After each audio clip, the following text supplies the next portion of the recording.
Ahojte, dnes vám ukážem, ako sme realizovali stavbu tohto moderného bungalovu priamo pod Šarišským hradom. Tento dom má 130 m2 a najväčšou zaujímavosťou je, že nosné sú iba obvodové múry a teda vnútorný priestor si majiteľka mohla navrhnúť úplne podľa seba. Začíname pri základoch. Dôležitá je kontrola, príprava pozemku, stiahnutie ornice. Častokrát sa zabúda na úplne banálne veci, ako je napríklad to, že ornicu nesmiete použiť. My si na tomto nechávame vždycky záležať a určite odporúčam rozhodnutie nechať na odborníkov.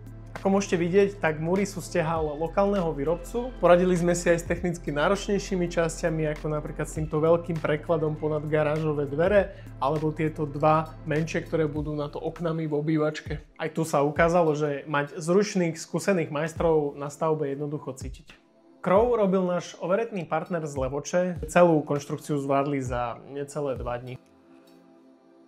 A ako môžete vidieť, tak sa už znovu nachádzame na stavbe a aktuálne je vo fáze, kedy sú už namontované okná a bude sa pomaly zateplovať. Na túto stavbu sme sa rozhodli pre tzv. CV alebo grafitový fasádny polystyren. Má až o 20% lepšie tepelnoizolačné vlastnosti a preto my teda vždycky realizujeme práve ten CV grafitový polystyren. Sú to veci, kde sa vám neoplatí šetriť, pretože do pár rokov sa vám tá investícia aj vráti a do budúcnosti máte len a len kvalitne zhotovenú stavbu.